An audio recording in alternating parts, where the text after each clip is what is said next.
يا من شق البحار Bismillahirrahmanirrahim. Alhamdulillah nahmaduhu wa nasta'inuhu wa nastaghfiruh wa na'udzu billahi min syururi anfusina wa min sayyiati a'malina may yahdihillahu fala mudilla lahu wa may yudlil fala hadiya lahu wa asyhadu an la ilaha illallah wa asyhadu anna muhammadar rasulullah amma ba'd. Kita melanjutkan kitab Riyadhus Shalihin, masih dalam bab fadlul ilmi ta'alluman wa ta'liman lillahi. Keutamaan ilmu baik secara pembelajaran atau pengajaran jika diniatkan ikhlas karena Allah Ta'ala. Kita masuk hadis yang ke 1390. Qala al-Imam Nawawi rahimahullah ta'ala wa an Abi Hurairah radhiyallahu anhu qala Rasulullah sallallahu alaihi wasallam man su'ila an ilmin fakatamahu uljima yaumal qiyamati bilijamin min narin. Rawahu Abu Dawud wa Tirmidzi wa qala haditsun hasanun. Dari Abu Hurairah radhiyallahu anhu berkata, Rasulullah sallallahu alaihi wasallam beliau bersabda, man su'ila an ilmin, siapa ditanya tentang sebuah ilmu, fakatamahu, kemudian dia sembunyikan, tidak mau menjawab, uljima yaumal qiyamati bilijamin min nar, maka dia akan dipasung di hari kiamat dengan tali kekang neraka jahanam. Hadis dikeluarkan oleh Imam Abu Dawud dan Imam Tirmidzi, dan beliau mengatakan hadis ini adalah hadis yang hasan. Dalam hadis ini Rasulullah SAW menjelaskan tentang kewajiban orang yang sudah memiliki ilmu. Orang yang sudah memiliki ilmu, dia harus menyampaikan. Dia harus menyampaikan dan tidak boleh menyimpan, tidak boleh menyembunyikan. Karena mengajarkan ilmu itu bagikan zakat, dan zakat itu wajib. Zakat itu wajib. Kita punya harta harus dizakati. Kalau tidak dizakati maka kita berdosa, dan harta itu akan menjadi penyebab azab di neraka jahanam. Alladzina yaknizuna adz-dzahaba wal fiddata, siapa yang menyimpan harta emas dan perak, wala yunfiqunaha fi sabilillah, dan tidak mengeluarkan zakatnya di jalan Allah Ta'ala, fabasyirhu bi'adzabin alim, maka berikan kabar gembira sebuah azab yang pedih. Azabnya apa? Yaitu azabnya ketika emas perak, harta yang dia simpan itu akan menjadi penyebab azab. Diazab nanti orang itu dengan hartanya. Demikian juga kita punya ilmu. Ilmu kita itu sebuah harta yang mahal. Ilmu itu adalah harta yang sangat mahal, kenikmatan Allah yang mahal, dan itu harus dizakati. Zakatnya apa? Dengan cara kita ajarkan. Zakatul ilmi ta'limuhu, zakat ilmu itu dengan kita ajarkan kepada orang lain. Maka orang itu jangan pelit terhadap ilmunya. Kita sudah punya ilmu, jangan pelit terhadap ilmu kita. Ilmu kita harus kita sebarkan, ilmu kita harus kita sampaikan. Dan dengan cara kita menyampaikan ilmu, kehidupan itu akan ada. Kehidupan ilmu kita itu akan ada. Tetapi siapa yang punya ilmu dan dia pelit terhadap ilmunya, maka ilmunya pun akan mati bersama dengan matinya orang itu. Tetapi ilmu itu harus kita sebarkan. Di sini Rasulullah SAW mengatakan, man su'ila an ilmin fakatamahu, siapa yang ditanya tentang ilmu. Pertanyaan tidak semua harus kita jawab. Tidak semua pertanyaan itu harus kita jawab. Kenapa? Karena kita itu dalam menyampaikan ilmu itu harus punya hikmah. Hikmah itu menempatkan sesuatu pada tempatnya. Wad'ul asya fi mawadhi'iha, menempatkan sesuatu pada tempatnya. Sehingga apa? Dalam sebuah pertanyaan yang dilontarkan kepada kita itu secara hikmah itu nanti ada waktunya. Apakah kita jawab pertanyaan itu atau tidak, itu ada penempatannya. Tidak setiap pertanyaan itu harus kita jawab, walaupun kita punya ilmunya. Kenapa? Karena terkadang kita menyampaikan ilmu ketika kita ditanya itu malah nggak ada manfaatnya. Malah manfaatnya itu kita diam, kita itu nggak menjawab, itu manfaatnya. Demikian juga terkadang pertanyaan itu ada kalanya harus kita jelaskan panjang lebar, dan ada kalanya untuk kita ringkas sesuai dengan kondisi orangnya. Oleh itu kata para ulama, as-su'al, pertanyaan itu ada 3 macam. Pertanyaan itu ada 3 macam. Nanti kita pun harus melihat ini pertanyaan yang dilontarkan kepada kita itu masuk yang mana, masuk yang mana ini. Maka model pertanyaan itu ada 3. Model pertanyaan itu ada 3. Yang pertama dinamakan dengan soal ifadah. Dinamakan dengan soal ifadah. Bertanya untuk memberikan faidah kepada orang lain. Orang bertanya, tapi tujuannya apa? Untuk orang lain, bukan untuk saya. Misalkan ada sebuah pertanyaan, permasalahan, saya itu tahu. Di kelas itu saya tahu. Tetapi teman-teman saya itu belum tahu. Dan teman-teman saya itu gak ada yang tanya sama ustadz itu. Akhirnya apa? Saya itu pura-pura bertanya. Dengan tujuan apa? Supaya teman-teman saya itu paham masalah itu. Kalau sayanya sudah paham, saya sudah paham, tapi saya bertanya tujuannya untuk orang lain supaya dapat faidah. Pertanyaan supaya orang lain mendapatkan faidah, bukan dirinya tapi orang lain, itu dinamakan dengan soal ifadah. Dinamakan dengan soal ifadah. Kemudian yang kedua, pertanyaan kedua dinamakan dengan soal istifadah. Soal istifadah, bertanya untuk mengambil faidah diri sendiri, yaitu tujuannya manfaatnya itu siapa? Untuk saya. Saya misalkan dalam sebuah permasalahan, saya nggak paham ini, saya belajar, saya nggak paham, maka saya tanya sama orang yang paham. Kenapa? Saya nggak paham gitu, supaya saya itu bisa mendapatkan ilmu. Maka saya bertanya, manfaatnya kembali ke diri saya sendiri. Itu dinamakan dengan istifadah. Dinamakan dengan soal istifadah, mengambil faidah untuk diri. Kemudian yang ketiga, pertanyaan model yang ketiga itu dinamakan dengan soal ta'annud. Soal ta'annud, bertanya bukan untuk memberikan faidah orang lain dan bukan untuk mengambil faidah. Jadi tidak masuk kedua itu. Jadi dia bertanya bukan untuk mengambil manfaat dirinya atau orang lain. Tujuannya apa? Macam-macam nanti. Ta'annud itu macam-macam. Tujuannya karena membuat fitnah, atau tujuannya hanya untuk omong kosong saja, atau yang lainnya itu. Maka seperti ini, soal ta'annud itu tidak boleh kita jawab. Diam. Yang terbaik malah diam. Nah, berarti pertanyaan itu ada 3 macam. Pertanyaan itu ada 3 macam. Terus bagaimana kita itu menjawabnya itu? Kalau yang pertama, yang tadi kita sebutkan, dinamakan dengan soal ifadah. Orang bertanya tujuannya untuk memberikan faidah. Itu kisahnya seperti kisah hadis Jibril, yaitu Rasulullah SAW itu sedang duduk bersama para sahabat. Tiba-tiba datang orang, pakaiannya itu bersih, bajunya putih, rambutnya hitam, wangi. Tiba-tiba datang langsung maju ke depan, yaitu depannya Rasulullah SAW. Setelah itu bertanya 5 pertanyaan. Wahai Rasulullah, kabarkan kepada saya Islam itu apa? Rasulullah jawab. Ketika sudah selesai menjawab, maka orang itu mengatakan sodakta, benar jawaban kamu ya Rasulullah. Tanya lagi terus, iman itu apa? Iman itu jawab sama Rasulullah. Orang ini mengatakan sodakta, benar jawaban kamu. Terus ihsan itu apa? Rasulullah jawab. Setelah itu, kapan hari kiamat terjadi? Rasulullah mengatakan mal mas'ulu anha bi'alama minasa'id.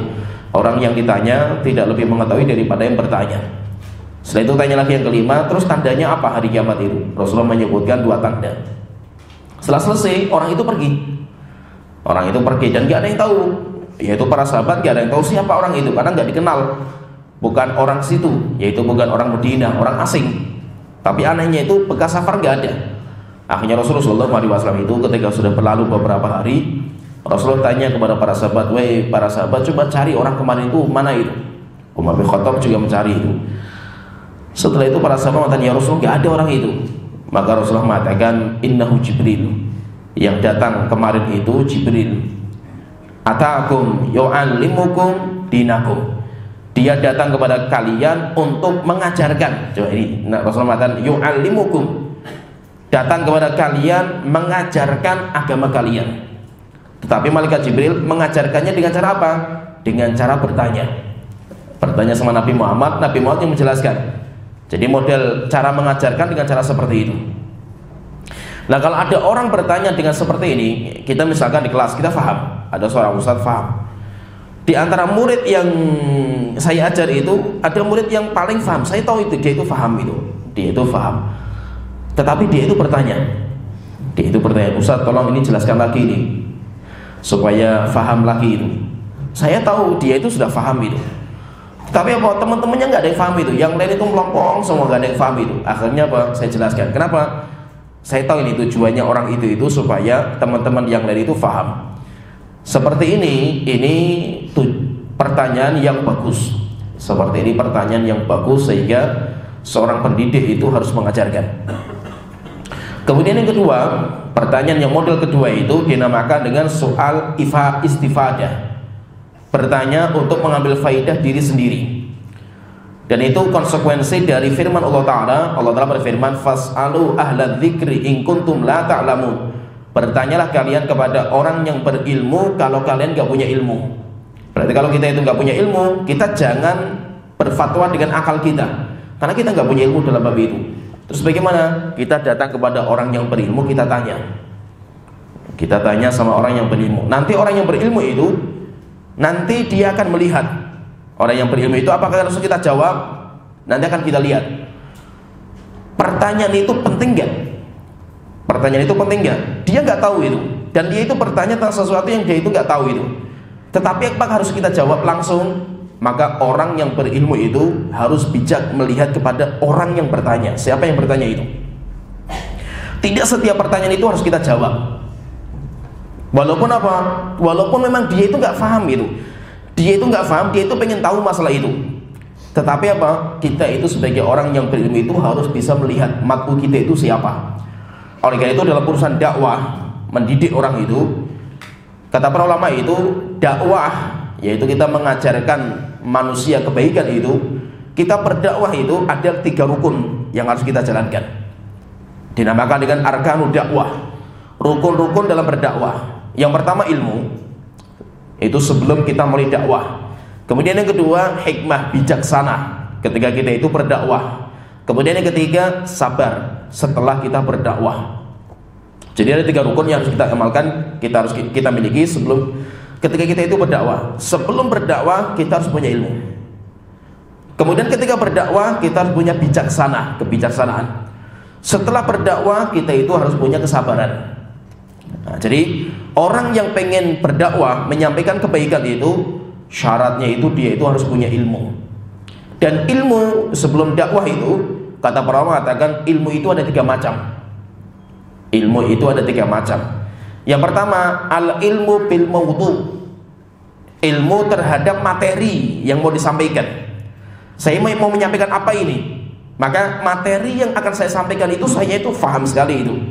Kalau sesuatu yang kita belum paham, jangan disampaikan. Jangan disampaikan. Maka itu Rasulullah mengatakan, balighu anni walau ayah. Sampaikan dari saya walaupun 1 ayat. Yang penting apa? Kamu itu paham. Sesuatu yang tidak paham, sudah nggak usah disampaikan. Kita pelajari dulu sampai paham. Makanya ulama-ulama kita itu kalau ditanya, mereka itu, walaupun mereka itu kalau dipaksa bisa, tetapi mereka belum yakin dalam masalah itu, maka mereka mengatakan wallahu a'lam. Wallahu a'lam. Mereka sering menjawab seperti itu. Kenapa? Karena kita mau menyampaikan sebuah materi yang materi itu bagi kita pun masih rancu itu. Bahkan kadang ulama-ulama kita itu kalau ditanya itu, mereka itu sampai tunggu dulu, saya pengen membaca Al-Quran lagi, saya pengen cari jawabannya itu. Kenapa? Karena materi gak sembarangan, menyampaikan ilmu itu gak sembarangan. Maka yang pertama itu, ilmu yang pertama itu al ilmu bil mawdu, ilmu terhadap materi yang mau disampaikan. Kemudian yang kedua, al ilmu bil mad'u. Ilmu yang kedua itu ilmu terhadap orangnya, karakter orangnya. Siapa sih yang akan kita sampaikan itu? Siapa yang bertanya? Orangnya itu siapa gitu? Nah, itu harus paham kita itu. Kita menyampaikan ilmu itu harus paham siapa yang mau kita sampaikan. Dinamakan dengan mad'unya. Oleh itu Rasulullah SAW itu sebelum mengutus Mu'adz bin Jabal ke Yaman itu, Rasulullah mengatakan dulu, innaka ta'ti qauman ahlal kitab. Wahai Mu'adz, nanti kamu pergi ke Yaman itu, ketahuilah di Yaman itu orang Kristen. Sehingga langsung tergambar, oh yang saya hadapi itu orang Kristen. Kalau orang Kristen berarti apa? Mereka itu bukan orang bodoh, mereka punya kitab suci, dan mereka punya ulama, mereka punya pendeta.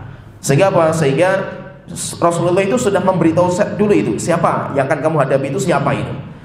Maka itu apa? Ilmu terhadap matu'u, siapa yang akan kita sampaikan itu penting sekali. Jadi siapa yang akan kita hadapi itu siapa, karakternya kayak apa, modelnya kayak apa, itu kita harus paham.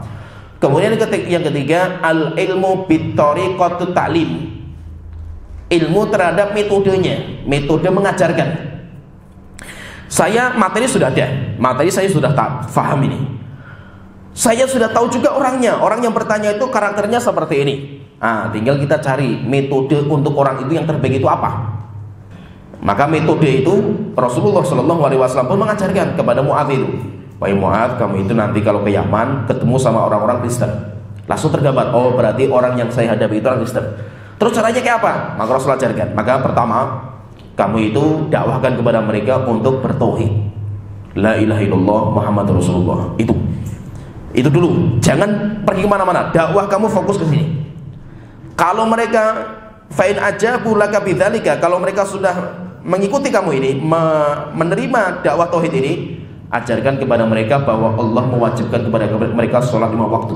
Fokus ke ini dulu. Kalau ini sudah selesai, ajarkan kepada mereka bahwa Allah mewajibkan zakat kepada mereka. Nah, jadi Rasul mengajarkan caranya seperti ini. Setelah itu nanti seperti ini, caranya seperti ini. Berarti apa? Berkaitan dengan metode, cara menyampaikan kepada orang yang mungkin beda-beda itu. Oleh karena itu apa? Tidak setiap ilmu itu harus kita sampaikan semuanya secara lengkap total kepada setiap orang, enggak. Beda-beda manusia itu. Oleh karena itu Ali bin Abi Thalib beliau mengatakan, hadithun nasa bima ya'rifun. Kamu itu kalau ngomong sama orang itu, ngomong sesuai dengan kadar akalnya orang itu. Jangan ngomongnya muluk-muluk, orang itu enggak paham itu.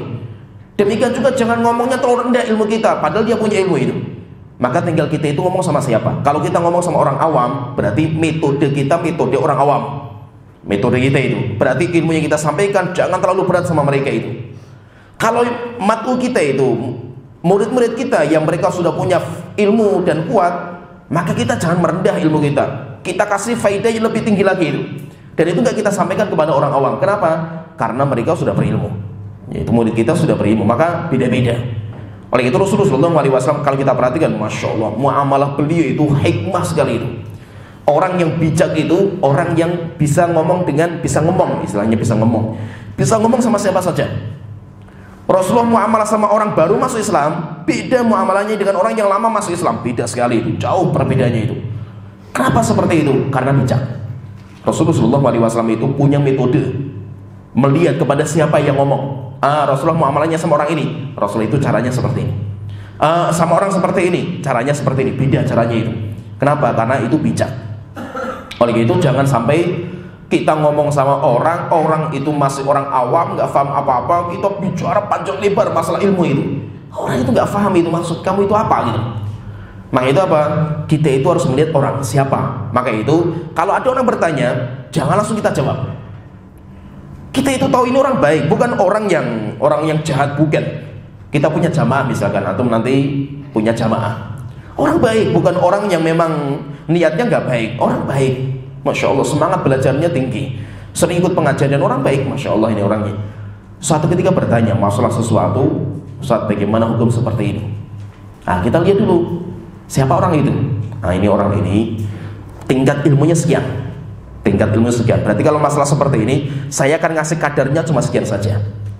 Masalah ini caranya itu kayak gini, hukumnya itu. Nanti ada orang lain lagi bertanya, Ustaz kayak gini gimana Ustaz? Oh, kalau masalah ini para ulama berbeda pendapat. Masalah ini kayak gini. Nanti ketemu sama orang yang lebih tinggi lagi. Akhirnya saya bahas panjang lebar. Satu pertanyaan bisa 1 jam saya bahasin. Kenapa bisa seperti itu? Karena saya melihat orangnya. Siapa orangnya itu? Maka ada waktunya di mana kita itu menyampaikan panjang lebar pembahasan yang rumit, ada waktunya kita itu mendiamkan dulu, belum waktunya. Dan itu apa? Bijak. Dan itu beda sekali. Maka itu apa? Antum nanti ketika berdakwah itu, ketika antum keluar di masyarakat, masyarakat itu coraknya beda-beda. Kecuali kalau antum di pondok itu paling gampang. Ngajar santri gampang, kenapa? Satu kelas sama lettingnya itu, paling mudah itu. Antum ngajar, misalkan nanti antum ngajar, apalagi di pondok pesantren, sudah kita bagi lettingnya. Kelas ini satu letting, kelas ini satu letting, kelas ini satu letting, itu paling gampang. Kenapa? Karena lettingnya semuanya sama. Sehingga kita itu mau nyampaikan model kayak apapun sesuai dengan letting mereka. Tapi nanti ketika antum di luar, antum akan mendapatkan manusia lettingnya berbeda-beda. Yang ikut kajian itu terkadang ada orang yang dari pondok lama di pondok pesantren, ada orang yang dia itu memang sudah bagus ilmunya, sudah ngaji 20 tahun, ada yang nol putung baru datang pengajian baca Quran saja nggak bisa itu. Antum ingin menyampaikan ilmu dari tingkatan orang seperti ini, terus bagaimana caranya itu? Maka kita itu harus bijak. Kita itu harus bijak. Ada ilmu yang kita sampaikan, orang yang lama ngaji pun dia itu senang. Dan orang yang baru ngaji pun gak keteteran. Kenapa? Karena kita itu punya metode.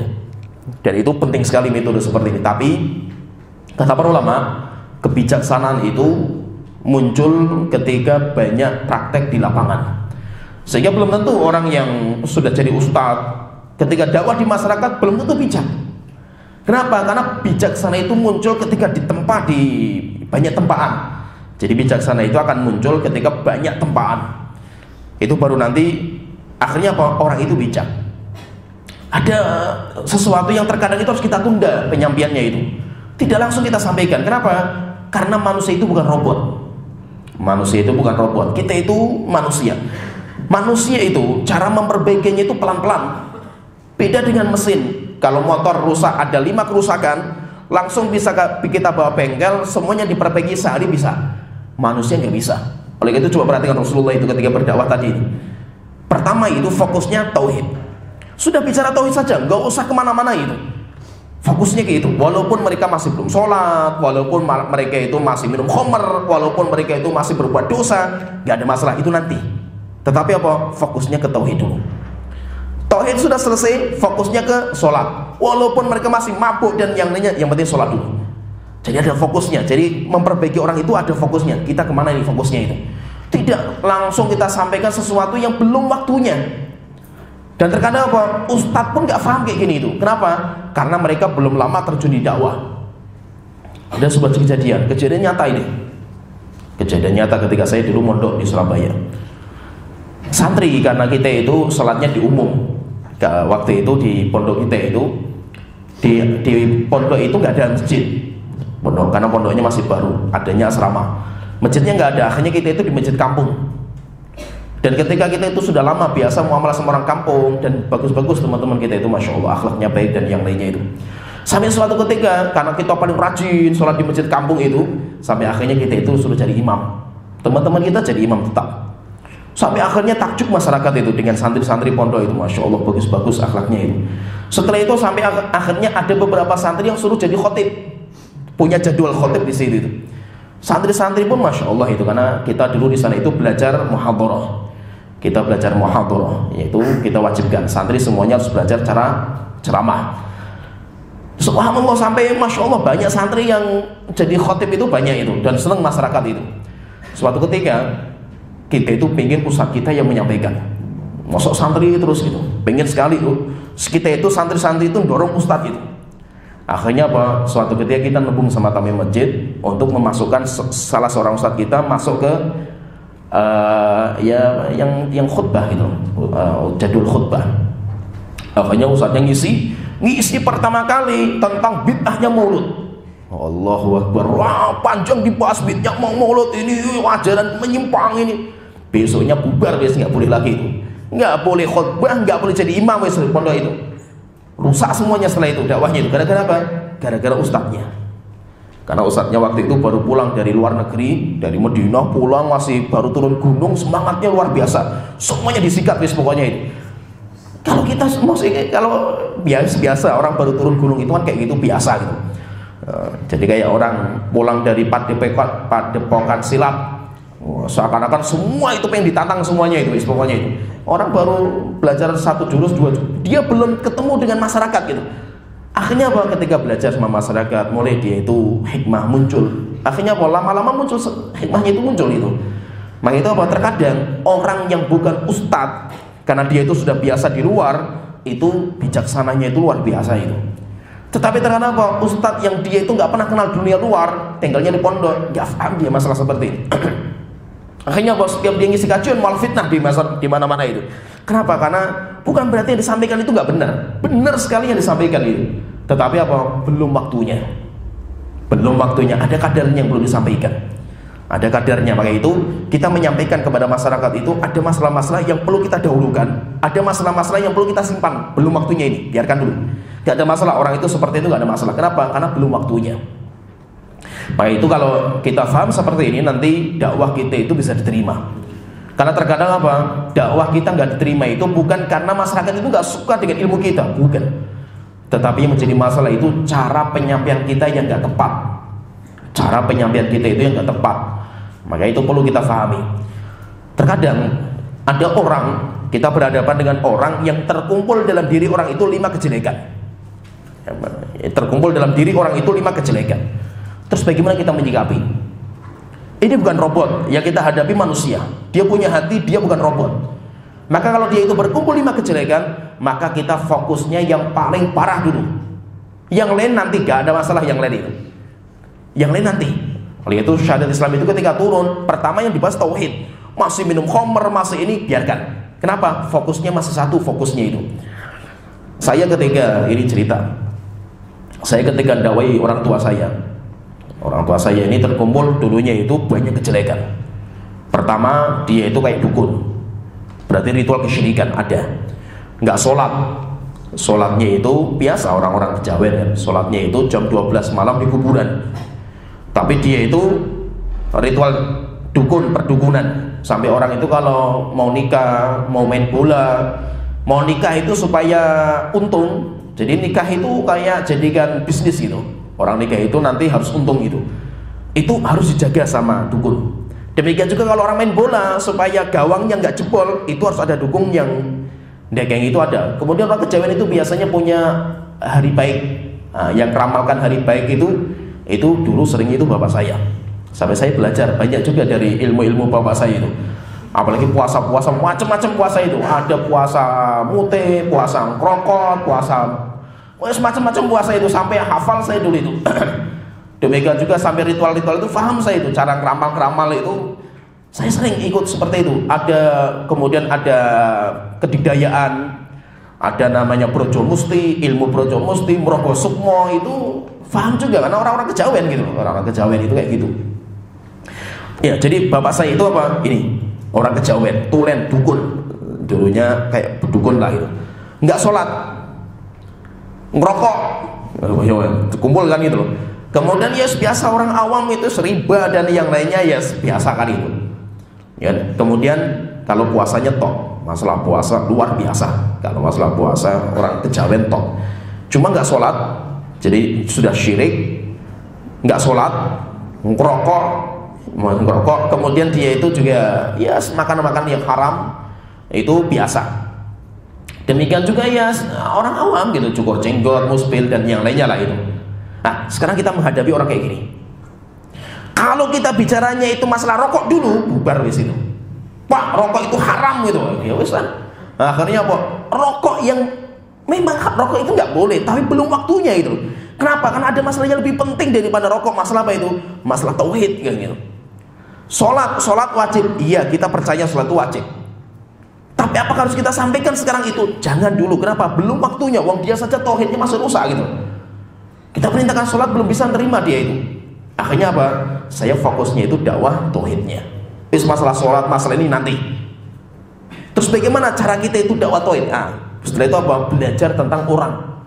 Yang saya hadapi itu bapak saya sendiri. Yang mana saya dulu, namanya kita dulu masih muda gitu. Kita dulu orang nakal gitu. Nggak pernah bakti sama orang tua, nggak pernah bantu orang tua, biasa lah anak-anak muda itu. Setelah itu kita ngaji. Berarti apa? Yang kita hadapi orang tua. Maka metodenya itu, kita itu jangan jadikan bapak kita itu kayak murid kita itu. Pak, sini pak, kamu tahu ini syirik, ini nggak boleh. Kalau kayak gini tendang langsung sama orang tua kita itu. Oh, anak muda baru ngaji tiba-tiba ngomong syirik-syirik itu. Nggak bisa, metodenya kayak gini. Akhirnya apa? Saya caranya itu saya pelajari terus ini. Gimana cara supaya bapak saya itu terima itu? Akhirnya apa? Ada satu poin yang memang waktu itu saya pelajari itu, yaitu apa? Saya perbaiki akhlak saya dulu. Saya perbaiki. Sehingga apa? Saya mulai bantu orang tua sampai pokoknya saya pengen ambil hatinya itu. Sampai saya nyapu rumah, kemudian saya macam-macam. Dulu ketika masih STM itu, masih ya nakal-nakalnya itu. Rumah ini bangun rumah, lagi ngecor, saya main bola itu. Nggak peduli saya itu. Terus nggak pernah namanya bantu orang tua itu, hampir nggak pernah itu. Biasa anak muda gitu. Ya kan? Kalau setelah itu apa? Kita sudah ngaji, kita sudah bertobat. Kita tinggalkan masa-masa itu. Setelah itu mulai bantu orang tua kalau malam dipijeti dulu. Ya kan? Padahal biasanya kan bapak saya tukang pijet itu. Kalau saya main bola keselio, bapak saya pijet itu, bayangkan itu. Nggak pernah bantu orang tua, tapi kerjanya kayak gitu. Tapi saya ganti sekarang, saya pijeti bapak saya. Sampai suatu ketika ada momen di mana bapak saya itu nangis itu. Yaitu apa? Saya cuci bajunya orang tua itu. Yang penting apa? Saya pengen ngambil hatinya itu. Sampai intinya kelepek-kelepek lah, pokoknya sudah di KPI itu Kalau burung itu sudah di KPI itu, jadi sudah kelepek-kelepek itu.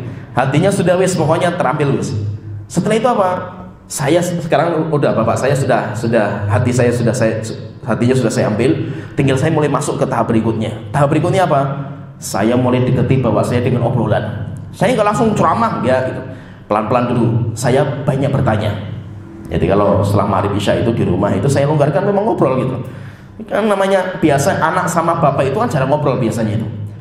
Nah, tapi enggak, ini saya longgarkan. Memang saya tak biasakan ngobrol sambil tak pijeti, bikinkan kopi, tanya. Saya sering tanya. Jadi hari ini saya siapkan banyak pertanyaan. Besok pertanyaan lagi. Besok pertanyaan sampai 7 hari saya siapkan itu. Sampai pokoknya bapak saya harus berhenti itu, nggak bisa ngomong pokoknya itu. Pokoknya setiap saya tanya, jawab, tanya lagi. Terus saya kejar dengan pertanyaan terus sampai bingung juga itu. Terakhirnya itu, endingnya itu, bapak saya tanya, terus kalau kamu itu pendapatnya kayak apa itu? Itu yang saya tunggu itu. Jadi saya tanya sampai bulat terus, pokoknya itu nggak bisa ngomong. Setelah itu, terus pendapat kamu itu kayak apa itu? Ini berarti sudah fase yang kedua selesai. Setelah itu dia sudah mulai terbuka, pengen tahu pendapat kita itu. Akhirnya kita masuk. Setelah itu baru kita jelaskan tauhid, bahaya kesyirikan, demikian juga ritual-ritual syirik. Demikian juga kita jelaskan bilang semuanya itu.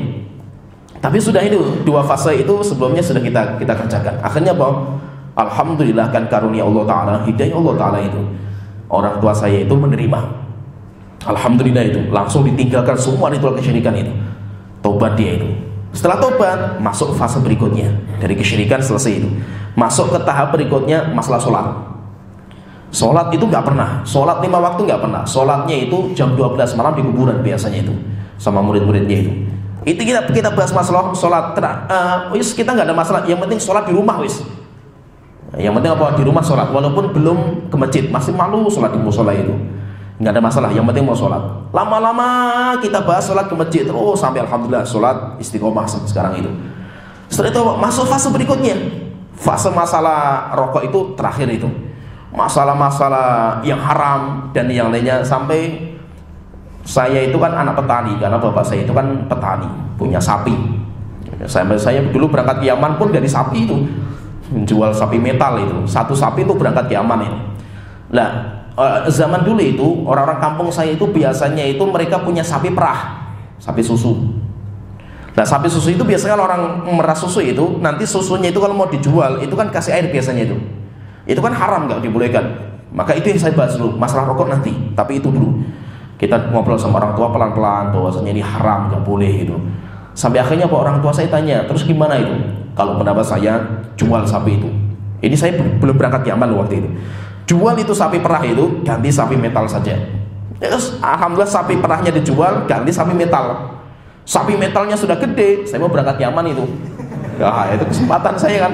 Saya duduk lagi sama bapak saya itu. Saya ngomong, Pak, pokoknya gini aja saya itu mumpung masih hidup, tolong saya dibantu belajar. Nggak usah mikir masalah warisan ini nggak usah gitu. Kan biasanya orang tua orang kampung itu kan mikirnya warisan, pengennya kalau punya anak 3 berarti satu anak itu punya satu rumah. Orang tua biasanya kayak itu orang kampung itu. Akhirnya saya bilang nggak usah yang penting saya biaya ke Yaman. Lalu terus gimana? Biayanya 12 juta. Duitnya dari mana? Sapi. Ada sapi kan itu. Nah, terus bagaimana? Jual, mumpung saya masih punya kesempatan itu. Alhamdulillah dijual itu sapinya itu. 9 juta itu. Setelah itu alhamdulillah punya tabungan, kasih. Nah, alhamdulillah berangkat dari sapi itu. Subhanallah, baru lama-lama bahas masalah rokok, tinggal selain rokok itu, Masya Allah. Sekarang apa? Semuanya itu ngikuti kita. Tinggal kita mau ngomong apa, samina wa ta'na wis orang tua itu. Kenapa? Karena metodenya. Dan itu lama, nggak bisa kayak motor rusak langsung bawa ke bengkel, pukul teng selesai bisa. Apalagi ketok magic itu. Berapa waktu langsung sembuh itu? Nggak bisa, karena ini manusia. Yang kita hadapi itu manusia. Manusia itu prosesnya lama. Nah, itu yang dinamakan dengan bijak. Maka apa? Maka orang menyampaikan ilmu itu ada waktunya. Bukan kita ingkari, ini kan baik, benar itu baik. Siapa yang ingkari kebaikan itu? Tapi tidak mesti harus kita sampaikan sekarang. Kalau ini kita sampaikan sekarang, fitnah itu, malapetaka itu. Maka itu hati-hati orang itu dalam masalah menyampaikan ilmu itu, hati-hati. Maka ada orang yang dia itu pertanyaannya itu memang dia itu ingin mengambil faidah. Tapi apa? Terkadang harus kita jawab. Terkadang gak usah kita jawab. Bahkan terkadang kita palingkan kepada yang lain. Atau terkadang apa? Kita jawab, kita tambahi terkadang itu. Dan itu metodenya Rasulullah SAW. Ada orang tanya, wahai Rasulullah, bagaimana hukum? Wahai Rasulullah, kita itu terkadang kita naik kapal, kita itu bawa air cuma sedikit. Kalau kita gunakan untuk wudhu nggak cukup. Boleh nggak kita itu berwudhu dengan air laut? Kan dia cuma bertanya masalah air laut, tapi sama Rasulullah ditambah itu. Yaitu laut itu halal. Jadi air laut itu huwa tahurun ma'uhu al-hillu maitatuh. Air laut itu suci airnya untuk berwudu dan halal bangkainya. Coba kalau kita perhatikan, kan masalah bangkainya itu kan sahabat itu nggak tanya kan itu. Sahabat itu hanya tanya apa? Hukum airnya dalam berwudu boleh nggak? Sama Rasulullah dijawab pertanyaan itu, ditambahi lagi. Maka itu banyak para ulama itu mengatakan, memang saya nggak ditanya masalah ini, tapi ini membab al-hillu maitatuhu, seperti jawaban Rasul. Akhirnya apa? Terkadang ditambahi pertanyaan itu, kasih tambahan itu. Kenapa? Karena itu dibutuhkan. Saya sebagai ustadznya itu paham, kamu butuh masalah ini juga itu, walaupun kamu nggak tanya itu. Akhirnya Rasulullah tahu itu. Sahabat ketika di lautan itu, memang dia itu masalah air itu penting, tapi lebih dari itu juga masalah bangkainya. Akhirnya sama Rasul ditambahi. Ada juga seorang sahabat yang tanya sama Rasulullah nggak dijawab, malah dipalingkan ke pertanyaan yang lain. Wahai Rasulullah, kapan hari kiamat terjadi? Rasulullah mengatakan, apa yang sudah kamu siapkan? Malah ditanya sama Rasulullah, apa yang kamu siapkan itu? Ya, saya belum persiapan banyak, wahai Rasulullah itu. Nah, kenapa kalau Rasulullah itu ditanya malah nggak jawab, malah beliau bertanya itu? Karena pertanyaan itu nggak penting. Maka seorang guru itu harus paham, ini pertanyaan nggak penting itu. Yang penting itu kayak gini, kamu tanyanya harus kayak gini itu. Nah, jadi maksudnya itu apa? Orang yang bertanya kepada kita, orangnya baik, kita katakan baik, dia itu memang pengen tahu itu. Maka tidak mesti harus kita jawab. Ada kalanya harus kita jawab, terkadang nggak kita jawab, terkadang malah kita jawab ditambahi, terkadang pertanyaan itu kita panjang lebarkan pembahasan, terkadang kita sedikitkan pembahasan. Itu semuanya sesuai dengan kadar orangnya. Dan seorang guru itu harus paham tentang kadar murid kita. Kadar murid kita, apalagi kalau antum nanti di masyarakat. Di masyarakat itu harus paham siapa orang yang bertanya, dia itu siapa, kadarnya seberapa, dia itu berapa, dia itu berapa. Saya kalau ngomong seperti ini, paham nggak orang itu? Terkadang apa? Orang itu nggak paham. Terkadang apa? Ini yang jadi masalah itu. Terkadang ada orang itu nggak cepat nangkep gitu. Orangnya itu nggak langsung tes, nggak bisa itu. Akhirnya apa? Saya jelaskan. Paham nggak ini? Intinya kayak gini loh. Paham lagi nggak? Tak jelaskan lagi itu. Terkadang apa? Satu orang itu jawab pertanyaan itu sampai berkali-kali. Ada orang jamaah saya itu, ada ibu-ibu. Orangnya itu saya ngomong sekali nggak paham, 2 kali nggak paham, 3 kali nggak paham itu. Jadi kalau tanya itu saya ngomong jawab ini bu, jawabannya kayak gini, paham nggak bu? Apa itu Ustaz maksudnya? Ayo dia tak jelaskan lagi, ini kayak gini loh bu. Oh terus gimana Ustaz tadi Ustaz? Nah, saya jelaskan lagi bu ini. Kalau orang itu saya tahu, kalau orang itu 3 kali saya jelaskan, terkadang lebih itu. Mereka apa? Saya nggak banyak ngomong itu. Intinya kayak gini loh bu. Intinya saja itu, nggak usah pakai dalil, nggak usah pakai ini, nggak penting bagi orang itu. Tapi ada orang yang nggak bisa kayak gitu. Ketika dijawab misalkan, Ustaz bagaimana hukum seperti ini? Hukumnya boleh. Nggak puas dia itu. Nah, kenapa Ustaz boleh itu? Nah, karena dalilnya ini. Ada orang yang dia itu butuh itu, cara pendalilan itu butuh itu. Maka apa? Kita itu cara menyampaikan itu harus beda-beda. Beda tergantung kepada orangnya masing-masing. Ya. Pertanyaan yang ketiga tadi kita sebutkan, model corak pertanyaan yang ketiga itu dinamakan dengan soal ta'annud. Orang bertanya bukan untuk ngambil faidah, tujuannya bukan faidah, tidak untuk faidah diri sendiri atau faidah orang lain. Terus kalau pertanyaan seperti ini apa? Orang bertanya seperti ini maka kita lari, kita diamkan. Menjawab pertanyaan ketiga itu malah bukan ilmu. Menjawab pertanyaan malah tambah fitnah. Oleh itu tidak semua ilmu itu harus kita sampaikan. Abu Hurairah itu cerita, Indi Jiroban, saya itu punya 2 dirigen air. Yang satu dirigen saya sampaikan, Setelah itu beliau mengatakan, jika dirigen yang kedua saya sampaikan, lakuti ahadzal bul'um, maka ini leher ini akan terpotong. Itu kalau seandainya ilmu yang kedua ini saya sampaikan, saya akan dibunuh. Oleh itu apa? Beliau tidak menyampaikan. Kenapa? Karena menyampaikan ilmu waktu itu malah nggak ada manfaatnya, itu malah tambah fitnah. Akhirnya sama beliau ditutupi. Tetapi apa? Nanti akan disampaikan ketika momennya pas. Seperti misalkan hadis tentang Mu'adz bin Jabal itu, hadis yang terkenal sekali itu. Mu'adz bin Jabal kan diboncengi sama Rasulullah. Setelah itu Rasulullah manggil, ya Mu'adz, labbaika wa sa'daika ya Rasulullah. Setelah itu panggil lagi, ya Mu'adz, labbaika wa sa'daika. Ada apa ya Rasulullah? Setelah itu Rasulullah tanya, ma haqqullah 'alal ibad wa ma haqqul ibadi 'ala Allah. Wahai Mu'adz, kamu tahu enggak hak Allah yang wajib ditunaikan hamba itu apa? Dan hak hamba yang nanti Allah akan menunaikan itu apa? Maka Mu'adz bin Jabal mengatakan, Allahu wa rasuluhu a'lam.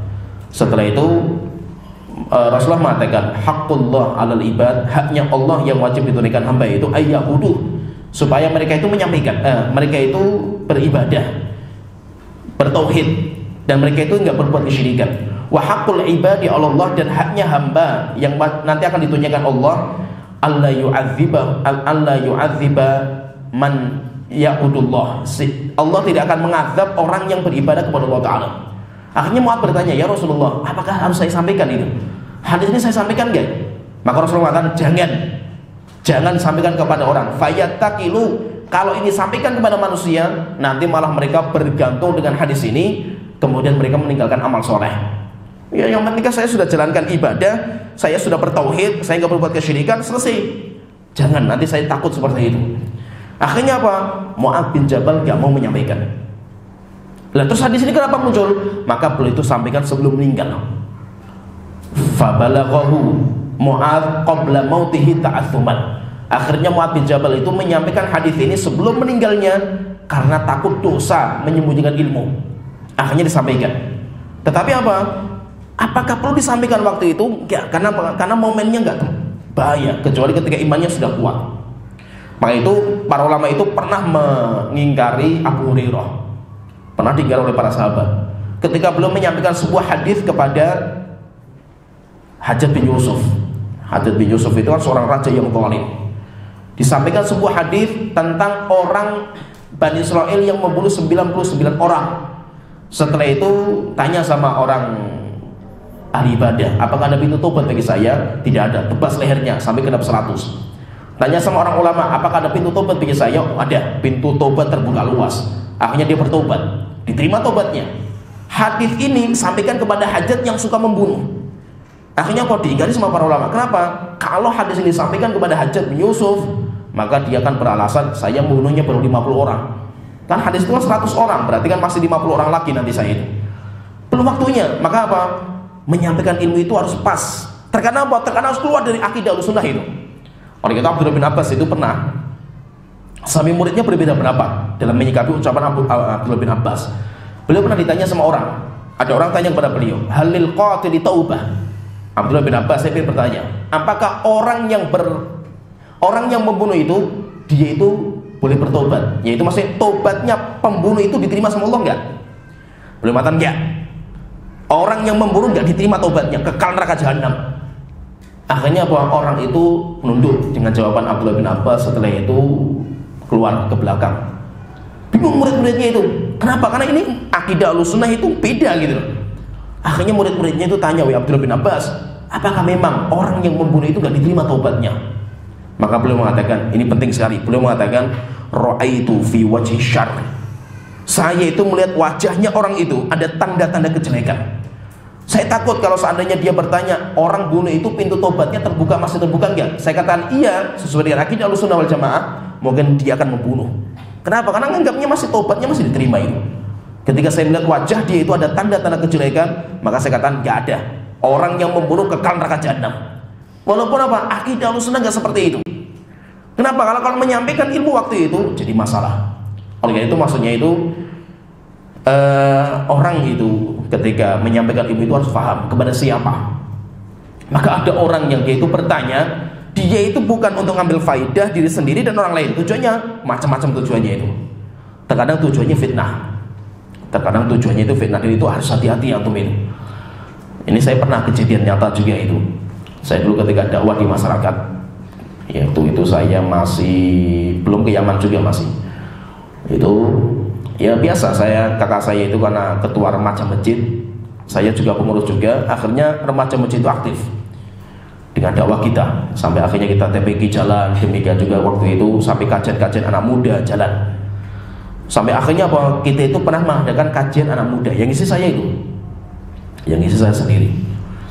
Nah, ketika saya ngisi, jadi diundang itu, masyarakat itu dapat undangan, yang datang banyak. Kajian muda, anak muda. Tiba-tiba datang orang tua yang saya tahu sekali dia benci sekali dengan kita itu, dengan sunnah itu benci sekali itu. Tiba-tiba datang, saya kaget juga kok ini datang ini bapak ini sudah tua padahal itu kan ini harusnya anak muda itu. Akhirnya saya nyampaikan, dia itu ya ikut dengarkan gitu. Tiba-tiba dia itu menghentikan kajian saya, ngomong, "Ustaz, saya mau tanya." Saya mulai curiga ini apa hal yang ditanya ini. Akhirnya oke, saya silakan tanya itu. Setelah itu dia tanya gini, kencingnya sapi sama kencingnya sapi sama kotoran sapi itu najis nggak? Nah padahal saya ngisinya bukan itu gitu, saya ngisinya masalah sirah nabawiyah waktu itu. Ini tanya masalah kencing sapi itu, masya Allah ini ada apa ini kan itu. Coba bayangkan, saya hati-hati sekali itu. Akhirnya bahwa saya jawab gini, dalam masalah ini para ulama itu berbeda pendapat. Kenapa? Karena menyikapi hadis Rasulullah SAW. Saya memang nggak mau jawab najis atau tidaknya itu. Saya itu jauh dengan perbedaan ulama itu, supaya saya takut ini fitnah itu. Ini kalau saya jawab fitnah itu. Akhirnya saya jelaskan ada hadis kayak gini, ada ulama pendapatnya kayak gini. Saya sertakan hadisnya, dalilnya panjang lebar lah itu. Setelah itu dia nggak butuh, nggak, saya nggak mau panjang lebar, pusing saya itu. Yang penting gini aja, pendapatmu itu kotoran sapi sama air kencing sapi itu najis atau enggak itu? Saya muter lagi itu. Nah, kalau kita lihat dalil kayak gini, enggak, saya enggak butuh panjang-panjang itu. Najis atau enggak, bayangkan itu. Enggak butuh yang lain itu. Jawabannya najis atau enggak itu. Akhirnya lah kalau kita lihat enggak, pokoknya najis atau enggak, semua itu jawabannya najis atau tidak itu. Enggak butuh panjang-panjang penjelasan itu. Akhirnya saya katakan kalau pendapat saya tidak najis. Ini yang mereka inginkan itu, tidak najis itu. Akhirnya apa? Bubar. Ini pengajian sesat ini, bayangkan itu. Langsung dibubarkan itu, bayangkan, langsung dibubarkan itu. Coba antum baru misi kajian, dibubarkan itu langsung itu. Ya, saya biasa juga nggak ada masalah. Besoknya saya silaturahim ke rumahnya itu. Saya bawa hadiah itu. Ya, saya datang ke rumahnya kasih hadiah terus. Walaupun dia itu nggak tetap belum bisa itu, hidayah Allah Taala. Minimal apa? Dia itu sudah nggak bikin onar lagi gitu. Yang penting kan kayak gitu, kasih hadiah, sumpel dengan hadiah pokoknya mulutnya itu. Setelah itu apa? Diem juga itu. Yang penting jangan ganggu lah, dakwah kita itu jangan ganggu itu. Cuma maksudnya apa? Orang seperti ini itu ada, model kayak gini itu ada. Oleh itu Imam Malik itu ketika ditanya, Imam Malik pinter, cerdas Imam Malik kan. Ada orang datang pada pengajiannya Imam Malik. Setelah itu bertanya, wahai Imam Malik, saya ingin bertanya. Akhirnya beliau mengatakan silakan. Beliau mengatakan bertanya itu bahwasanya Allah itu kan istiwa di atas arsy kan, bersemayam di atas arsy itu. Fa kaifa istawa? Nah, coba pertanyaan. Terus bagaimana Allah itu bersemayam itu kayak apa modelnya itu? Maka Imam Malik mengatakan al istiwa'u ma'lum. Istiwa itu jelas karena dalilnya ada jelas itu. Wal kaifu majhul. Sedangkan kaifiyahnya, tata caranya itu majhul, kita nggak pernah tahu. Karena Rasul nggak pernah menyampaikan. Was-su'alu anhu bid'ah. Dan bertanya tentang kaifiyah itu perkara baru dalam agama itu. Wa ma ra'aituka, saya tidak melihat kamu itu kecuali sahibu bid'ah, pembawa bid'ah di umat ini. Maka kamu keluar dari majelis saya, kalau tidak saya keluar. Akhirnya apa? Diusir sama Imam Malik itu. Kenapa? Karena kalau ini diladeni, hancur agama kita itu. Oleh itu apa? Tidak setiap permasalahan itu harus kita ladeni itu. Terkadang apa? Orang baru itu nggak paham kayak gini. Orang-orang yang baru ngaji karena semangat kan menggebu-gebu orang baru itu. Nggak paham seperti ini. Akhirnya apa? Di Facebook lah, di media sosial ramai debat itu. Akhirnya apa? Tambah ruwet masalah itu. Kenapa? Karena ini orang-orang masing-masing baru ini nggak paham cara menyampaikan itu. Banyak ustadznya itu mendiamkan masalah itu. Tapi apa? Anak-anak baru nggak bisa ya. Sampai ada sebuah cerita nyata. Ada sebuah cerita nyata itu. Ada sebuah pondok pesantren di demo sama masyarakat. Gara-gara apa? Bukan karena ustadznya nggak ada masalah, nggak pernah meladeni tantangan mereka itu. Mereka nantang untuk debat dan nggak pernah diladeni itu. Akhirnya apa? Ada jamaahnya mereka setelah itu ngaji. Nah, ngaji, setelah ngaji debat di media sosial. Coba bayangkan itu. Gara-gara perdebatan itu, akhirnya itu senjatanya mereka, amunisinya mereka. Akhirnya mau masyarakat dikumpulkan di demo. Ketika demo pun ustadznya nggak tahu apa-apa ini. Kenapa di demo itu? Nah, akhirnya dilihatkan itu.